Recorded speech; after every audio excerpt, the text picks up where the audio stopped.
Health টিপসে আপনাদের সবাইকে স্বাগতম জানাচ্ছি। আমাদের আজকের আলোচনার বিষয় পেঁয়াজ দিয়ে কাশি সারানোর ঘরোয়া উপায়। পেঁয়াজ ব্যবহার করে মাত্র একদিনেই কাশি সারিয়ে তোলা সম্ভব। সর্দিতেও পেঁয়াজ ব্যবহার করে ভালো ফল পাওয়া যায়। সবচেয়ে ভালো ফল পাওয়া যায় কাঁচা ব্যবহারে।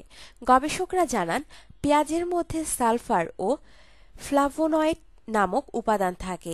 এসব উপাদান হৃদরোগে ভালো ফল দেয়। এছাড়া বাতরোগ উপশম এবং ডায়াবেটিস ও কোলেস্টেরলের মাত্রা ঠিক রাখতেও এসব উপাদান ভূমিকা রাখে। এছাড়া রোগ প্রতিরোধেও পেঁয়াজ কার্যকর।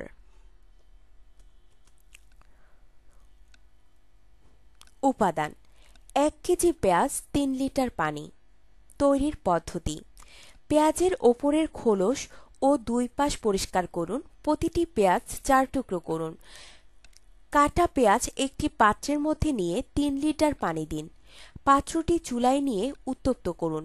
পানি অর্ধেক না হওয়া পর্যন্ত জাল দিতে থাকুন। আগুন থেকে নামিয়ে মিশ্রণটি ঠান্ডা হতে দিন।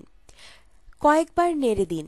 স্বাদের জন্য এর মধ্যে মধু বা লেবুর রস দেওয়া যেতে পারে। ব্যবহার বিধি: দিনে 2 বার 1.5 গ্লাস করে পানি পান করুন।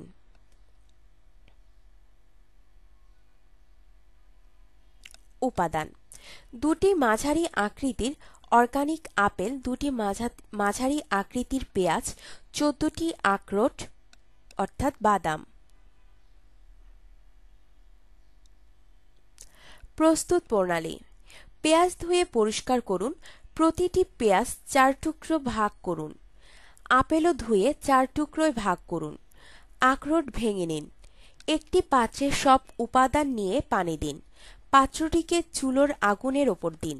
পানি অর্ধেক না হওয়া পর্যন্ত চুলায় রাখুন। পরে নামিয়ে ঠান্ডা করুন। স্বাদের জন্য মধু বা লেবুর রস দিতে পারেন। ব্যবহার বিধি: দিনে 3 বার 1 কাপ করে সেবন করুন। আপনার জীবনকে আনন্দময় করে তুলতে এবং বিভিন্ন স্বাস্থ্য টিপস ও পরামর্শ পেতে আমাদের চ্যানেল সাবস্ক্রাইব, লাইক ও শেয়ার করবেন। ধন্যবাদ।